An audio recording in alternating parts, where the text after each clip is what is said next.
Alors on va être avec Walid qui va pouvoir vous répondre. Walid qui est musulman. Bonjour Walid. Oui, bonjour Pascal Pro. Vous allez bien? Et vous? Ça va, impeccable. Bon, alors tiens, par exemple, cette question, est-ce que vous êtes musulman? Est-ce que vous faites partie des 40% des musulmans qui déclarent faire passer leurs convictions religieuses avant les valeurs de la République? Bien évidemment. Bien évidemment, Pascal Pro. Pourquoi? Parce que quand on suit, une croyance, quand on suit une idée, on met au-dessus tout, bien évidemment. Quelqu'un qui me dit je suis athée, pour moi les valeurs humaines sont supérieures, il n'y a pas de problème, c'est sa vision. Mais quand on croit que la dernière révélation divine qui est le Saint-Coran, parce que Dieu, donc Allah, subhanahu wa ta'ala, a envoyé des messagers pour toute l'humanité. Et à chaque fois, les messagers sont venus ramener. Et en fait, la seule religion est la soumission à Dieu, l'islam. Les chrétiens et les juifs ont appelé ça selon l'endroit où ils étaient placés. Mais c'est la soumission à Dieu, unique. Et, ce qui a changé, c'est juste les sharia, la charia, comme on dit, la législation islamique. La législation a changé en fonction du prophète David, du prophète Jésus, du prophète Moïse, du prophète Abraham et du dernier prophète, le prophète Mohammed, sallallahu alayhi wa sallam, paix et bénédiction sur lui. Et quand il est arrivé, le prophète Mohammed, il est arrivé comme miséricorde pour l'humanité. Il est arrivé pour justement toute l'humanité, pour sauver l'humanité. J'entends bien, mais vous m'avez un peu perdu, parce que moi je comprends pas concrètement, qu'est-ce que ça veut dire dans la vie quotidienne? Quand est-ce qu'une conviction religieuse passe, en l'occurrence vous êtes musulman, passe avant les valeurs de la République? Je voudrais un exemple concret. C'est pas mettre en opposition. Si ça passe avant, vous m'avez dit oui, ça passe avant, mais je voudrais savoir, par exemple, moi je suis pas un spécialiste de la religion musulmane. Bien sûr. Bon, est-ce que la religion musulmane, dans ses préceptes, elle est en opposition à certaines valeurs de la République?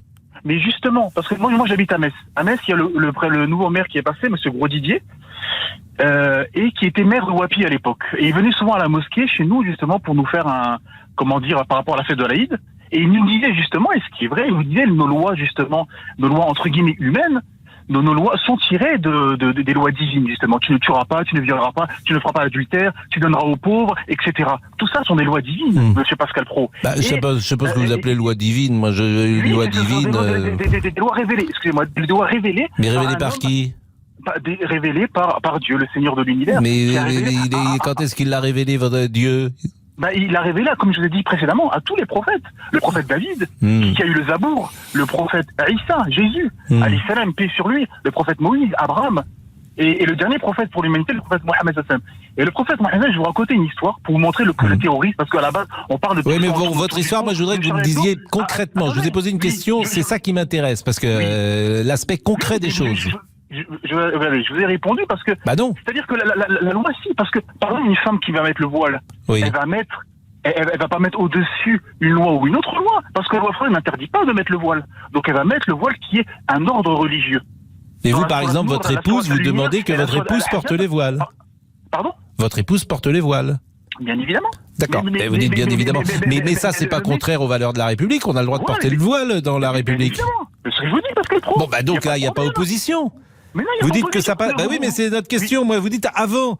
Quoi, c'est pas vous qui le dites d'ailleurs. C'est c'est le sondage. Moi, ce que je veux savoir, c'est en quoi, dans la religion musulmane, selon vous, il y a. Elle est simple, ma question. J'arrive pas à avoir une réponse. Il y a une loi ou une attitude ou un comportement qui est en opposition aux valeurs de la République. C'est ça qui m'intéresse. S'il y a absolument dans la loi musulmane, dans la pratique musulmane, rien qui ne va contre les valeurs de la République, après, moi, ça me gêne pas. Mais bien évidemment, mais c'est ce qui se passe, Pascal Pro. C'est-à-dire que, en fait, dans le Saint-Coran et dans la source, parce que justement, je voulais revenir par rapport à ça, vous avez dit quelque chose qui est faux factuellement, parce que vous avez dit, il y a rien dans les textes qui dit que un homme ne passe pas la main à une femme. Si, en fait, il y a des hadiths authentiques, parce qu'en fait, il y a deux sources juridiques en islam, il y a le Saint-Coran et les hadiths, les paroles du prophète. Mais vous serrez la main des femmes quand même, Walid, j'espère. Le prophète Mohammed nous a interdit de serrer la main à une femme. Non, mais donc vous, Walid, vous ne serrez pas la main d'une femme? Bien évidemment, j'applique les textes, tout simplement. Non, il y a des textes. Non, mais là, Walid, ça, c'est pas. Pardonnez-moi, mais. Si vous excusez-moi, c'est Pascal Pro. Mais non, mais là, c'est pas possible, Walid. Mais c'est pas possible, Walid. Là, pour le coup, je suis choqué. Mais laisse-moi terminer, Pascal Pro. Mais je suis choqué. Moi aussi, je suis choqué de plein de choses. Quand les gens sont dans les pages de liste tout nus. Ah, ça vous choque que les gens... Mais bien évidemment, quand vous avez un homme de 77 ans qui est tout nu, avec une femme de 6 ans qui est tout nu, mais bien évidemment, c'est absurde. Walid, et la majorité des Français sont d'accord avec ce que je dis. La majorité des Français sont d'accord. Ça, vous n'en savez rien, Walid. Oui, bien évidemment, je parle avec beaucoup de gens. Moi, excusez-moi, je parle dans le transport. Walid, s'il vous plaît, Walid. S'il vous plaît, Walid. Si vous ne voulez pas aller sur une plage de nudistes, n'y allez pas. Non mais attendez, laissez-moi terminer. Soyez gentils. Ce que je comprends pas dans votre démarche, c'est d'imposer votre vision aux autres. Mais j'impose rien du tout. Si vous êtes non mais vous êtes choqué. Vous dites ça me choque. En quoi ça vous choque? Vous les voyez pas. Mais vous ne les voyez pas. Mais vous ne les voyez pas, Walid. Vous n'êtes pas obligé d'aller sur une plage de nudistes quand même. Mais je suis d'accord avec vous, c'est pour ça que je suis choqué. Mais il y a plein de Français, excusez-moi, plein de gens qui ne sont pas musulmans, qui sont choqués qu'une femme soit voilée. Mais il n'y a pas de problème. Chacun est choqué de sa conviction. Sauf Walid, si vous me permettez, qu'une femme voilée, c'est pas l'ADN de la France. C'est pas les mœurs traditionnelles de la France. C'est ça qui peut choquer certains. Ben oui, mais vous m'écoutez pas. Vous parlez sur moi quand je vous donne, quand je vous parle. Non, mais j'ai entendu ce que vous avez dit. C'est ça. La difficulté que nous avons aujourd'hui, c'est que une femme voilée, je le répète, ça ne correspond pas aux mœurs françaises.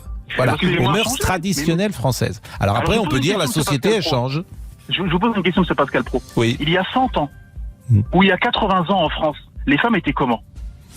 Elles n'étaient pas voilées, si vous me permettez. Si, ils étaient pas voilés. Pas voilés exactement comme la femme doit être voilée, mais ils avaient un turban, ils avaient quelque chose sur la tête. Moi, mon père, excusez-moi, dans les années 50 en France, et quand il arrive en France, il me disait dans les cafés, il n'y avait pas une seule femme. Une femme qui allait dans un café dans un café était considérée comme une femme mauvaise. Donc, comment dire, en France à l'époque, il y avait cette idée du fait que voilà. J'ai pas ce sentiment qu'il y a 30 ou 40 ans, dans les années 70, les femmes n'étaient pas dans les cafés. Franchement, j'ai pas ce sentiment, Walid. Mais enfin, on va, non seulement j'ai pas ce sentiment, mais c'est pas vrai. Je veux dire, c'est pas vrai. Les femmes, voyez les films de Claude Sautet. C'est les films de 70, ils sont filmés dans les cafés. Il y a des femmes et des hommes. Bon, en tout cas, Walid, la conversation, elle est intéressante. On laisse passer une page de pub parce qu'on va pas parler que tous les deux. Il y a beaucoup de gens qui vont pouvoir entamer la conversation avec vous, notamment. C'est ce que je vais faire après la pub. À tout de suite. Les auditeurs ont la parole sur RTL. Avec Pascal Pro. 13h, 14h30. Les auditeurs ont la parole sur RTL. Avec Pascal Pro. Et Laurent Tessier va pouvoir intervenir. Et vous réagissez à l'intervention de Walid qui est avec nous au 3210. Le prophète Mohammed nous a interdit de serrer la main à une femme. Non mais donc vous, Walid, vous ne serrez pas la main d'une femme? Bien évidemment, j'applique les textes. Quand on entend ce genre de témoignage, réagit Valérie sur la page Facebook de l'émission. Eh bien oui, je me sens encore plus Charlie. Quelle honte, équipe Patricia. Vous ne serrez pas la main des femmes. Vous vivez encore au Moyen-Âge. Walid veut nous imposer sa vision des choses. S'énerve Thierry en France. Ah oui, il y a des plages nudistes. Et alors, ça y est, vous m'avez coupé l'appétit, conclut Yolande. C'est dingue de penser comme ça. Nous ne sommes pas des objets. Je vais devenir féministe. 13h46, vous vous rendez compte qu'en France, quand même, en 2020, j'en suis rendu à parler avec Walid au demeurant sympathique pour lui expliquer ou lui demander de serrer la main d'une femme. On en est là en 2020. Mais c'est pas moi qui vais poursuivre le dialogue avec Walid, qui est toujours là, c'est Christophe qui habite Paris et qui va pouvoir réagir à ce qu'il a entendu et pourquoi pas entamer le dialogue avec Walid. Bonjour Christophe. Oui, bonjour Pascal, bonjour Walid. J'écoute avec intérêt ce que vous dites. Moi, je vais vous dire, Walid, j'ai vécu 6 ans au Maroc, d'accord? J'en reviens. Donc, je suis parti 6 ans et j'ai, au Maroc, j'ai fait de l'inclusion sociale et j'ai aidé des jeunes à retrouver de l'emploi, à les réinsérer dans la vie. Alors moi, je vais vous parler un petit peu, parce que moi, je suis consterné par ce que vous avez dit. Parce que Walid, vous n'êtes pas français et musulman. C'est là le problème. C'est que vous êtes d'abord musulman et ensuite français. Sauf que quand on est né en France et qu'on vit en France, on est d'abord français et ensuite on vit sa religion. La deuxième chose que je voulais vous dire, Walid, c'est que moi, des filles voilées à Casablanca, je peux vous dire qu'elles me serraient la main. D'accord? Et je leur serrais la main. Et il n'y avait aucun problème. Et je vous parle de 2015, 2016, 2017, 2018, 2019. Je vous parle pas d'un temps que les moins de 20 ans peuvent pas connaître. Troisième point. Restons au Maroc. Restons au Maroc. Alors, si vous allez dans certains quartiers des grandes villes, eh bien, vous verrez beaucoup de Marocaines qui veulent surtout pas, mettre le voile parce qu'elles veulent s'émanciper. En revanche, vous allez comme moi dans les quartiers. Attendez. Quand je vais dans les quartiers, on peut pas être du Maroc, on n'est pas au Maroc là. Non mais Walid, justement. Christophe termine et vous répondez.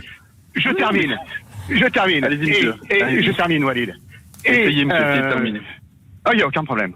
Et la troisième chose que je voulais vous dire, quand vous parlez, oh là là, les gens nus, ça me choque, etc. Bon, parce qu'après on vous a dit, vous n'avez qu'à pas y aller. Bien évidemment, ça c'est même pas la question. La question est que si vous connaissiez un peu ce beau pays qu'est le Maroc, vous sauriez une chose, c'est que vous avez dit, ah oui, mais vous savez, il y a 80 ans, les femmes, machin, en France. Eh ben moi, je vais vous dire, il y a 30 ans, Walid, il y a 20 ans, sur les plages de l'Ala Meriem de Casablanca, les femmes, elles étaient en maillot de bain, mon ami. Elles étaient en maillot de bain. Walid vous répond. Christophe. Walid vous répond.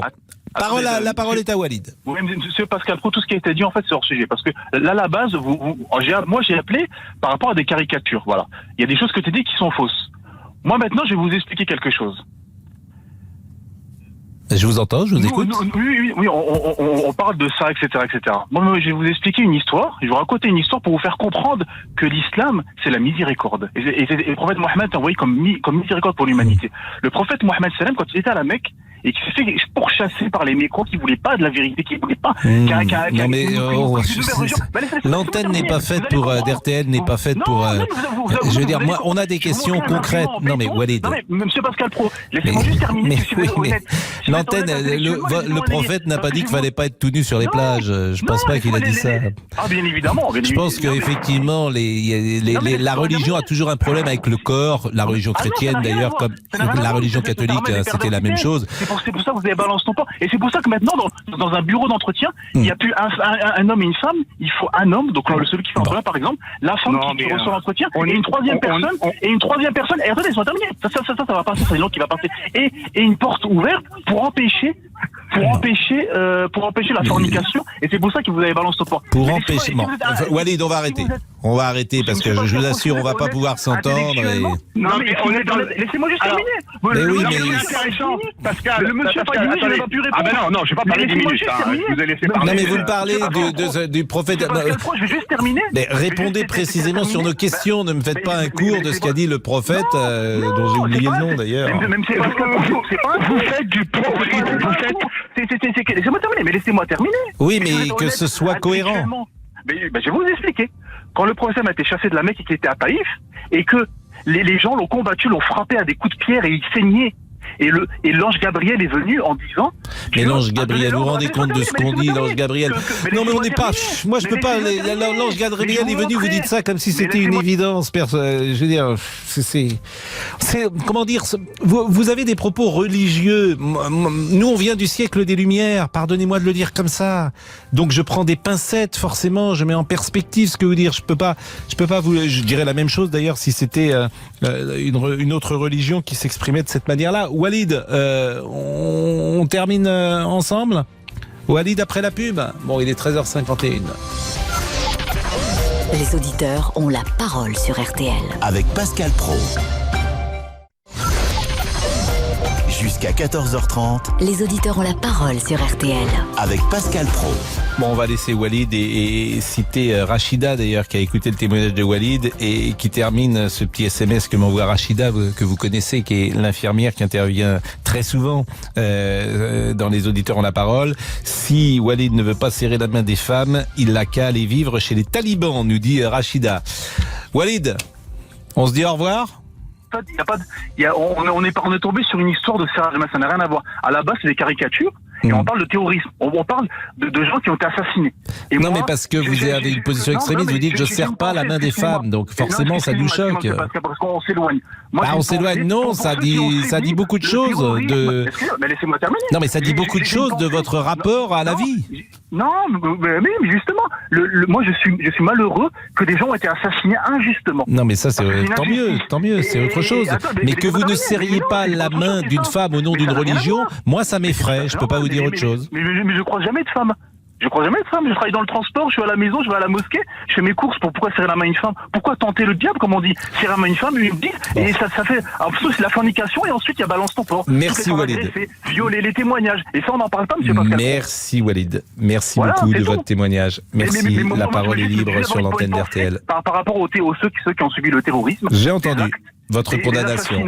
Et l'islam est contre, bien évidemment, le terrorisme. J'ai entendu, Walid. Voilà. Merci voilà, beaucoup. 13h55. Merci de m'avoir écouté. Je vous en prie, à vous. Bonne journée. Merci beaucoup, Walid. Il est 13h55 sur l'antenne d'RTL.